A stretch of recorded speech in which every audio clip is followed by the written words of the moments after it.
Bienvenue dans ce numéro d'Esprit solidaire. On démarre cette nouvelle saison au Burkina Faso avec l'association Échanger. Marie-Cécile Frieden, bonjour. Bonjour. Votre organisation, elle est active sur deux volets. D'une part, la promotion des droits humains et d'autre part, la souveraineté alimentaire. Aujourd'hui, vous collaborez avec une douzaine d'organisations au Burkina Faso et vous avez un mode de fonctionnement particulier que vous appelez la coopération par l'échange de personnes. Ça veut dire quoi ? Oui, alors la coopération par l'échange de personnes, comme le dit le terme, on part sur de l'échange de personnes. Donc en fait, on travaille avec des organisations partenaires dans le pays qui existent déjà et on les renforce à leur demande avec des ressources humaines. Donc ce sont des Suisses et des Suissesses, parfois du personnel local, qui travaillent sur une durée déterminée pour un projet déterminé. Donc vous avez une organisation qui vous dit on a besoin d'aide pour tel ou tel aspect de notre travail. Qu'est-ce que vous pouvez faire pour nous ? Et vous co-construisez ensemble cette aide, c'est ça ? Exactement. On a des coordinations, des coordinateurs locaux. Et donc, on a tout un réseau d'associations dans les pays, notamment au Burkina Faso, qui contactent notre coordinateur. Et après, avec le coordinateur, moi, en tant que chargée de programme, on co-construit avec l'organisation aussi le projet d'insertion pour une personne sur 3 ans.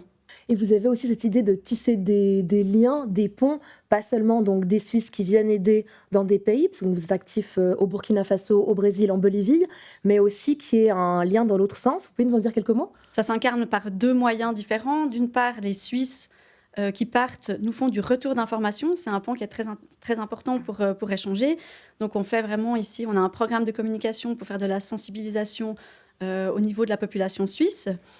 Donc sensibiliser aux réalités des pays dans lesquels on est actif. L'autre activité, c'est les voyages, par exemple, nord-sud. Des personnes, des organisations partenaires qui viennent ici en Suisse pour travailler sur une période assez courte, mais pour faire aussi de l'échange de compétences et de connaissances. Et parmi les organisations que vous accompagnez, il y a l'ABAP. Donc ABAP, c'est l'acronyme pour Association burkinabé pour l'accompagnement psychologique et l'aide à l'enfance. Je vous propose de découvrir leur travail et puis on en discute juste après. À Ouagadougou, la capitale du Burkina Faso, un centre accueille les jeunes en situation de handicap mental. Ici, les enfants de 7 à 14 ans sont pris en charge le matin. Le soir, les équipes s'occupent des enfants plus jeunes, de 2 à 5 ans. On accorde toujours cette opportunité à l'enfant ou aux parents d'inscrire l'enfant dans une école maternelle. Et l'enfant vient toujours au centre tous les soirs pour un suivi complémentaire. Les jeunes enfants peuvent être dans un environnement socialement stimulant le jour, tout en bénéficiant d'un suivi adapté. Car le cursus scolaire ne prend pas en compte les besoins spécifiques de ces enfants. De cette manière, le centre ABAP lutte contre leur isolement.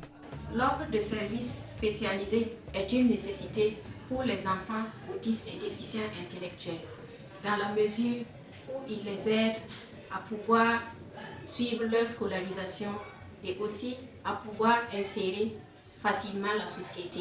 L'accompagnement des enfants passe entre autres par le jeu, comme par exemple faire des bulles dans une bassine pour améliorer la mobilité du visage, car certains peinent à souffler ou ouvrir grand la bouche.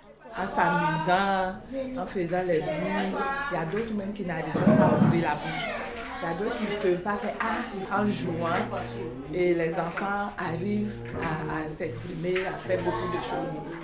Pour les parents, l'accompagnement de leurs enfants apporte des bénéfices évidents.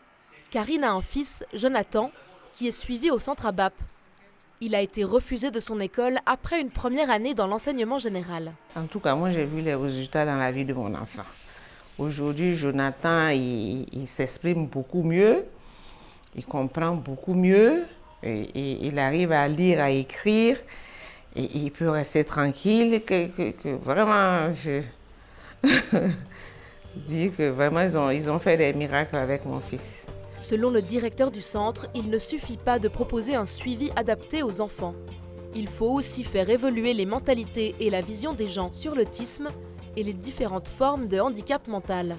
Au Burkina Faso, l'handicap est mal perçu. Ça, c'était un des défis d'abord qu'il fallait relever, parce qu'il fallait d'abord travailler pour le changement de comportement au niveau communautaire. Et parce que nous, on travaille à ce que l'enfant puisse intégrer la société. Et nous, on ne pouvait pas travailler de façon isolée sans ne pas tenir compte de la dimension communautaire. ABAP est pionnière dans la prise en charge des enfants en situation de handicap mental au Burkina Faso.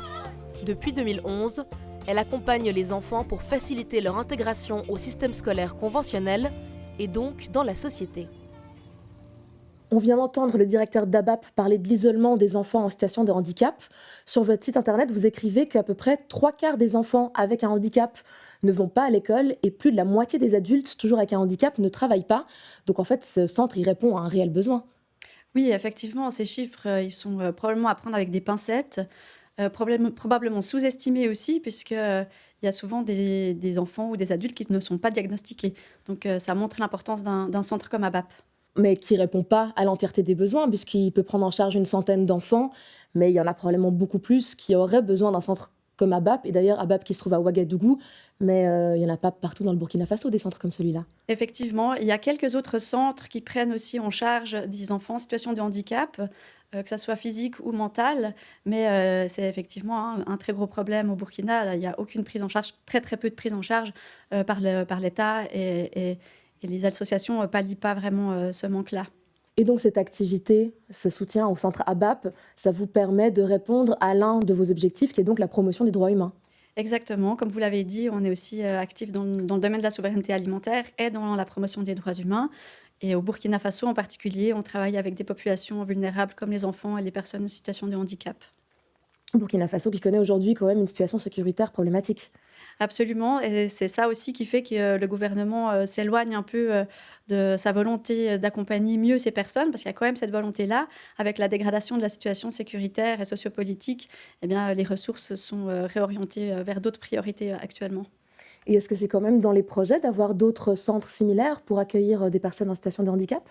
Alors, ABAP a le projet d'acquérir un terrain et d'avoir un centre qui est plus grand, avec plus de ressources aussi.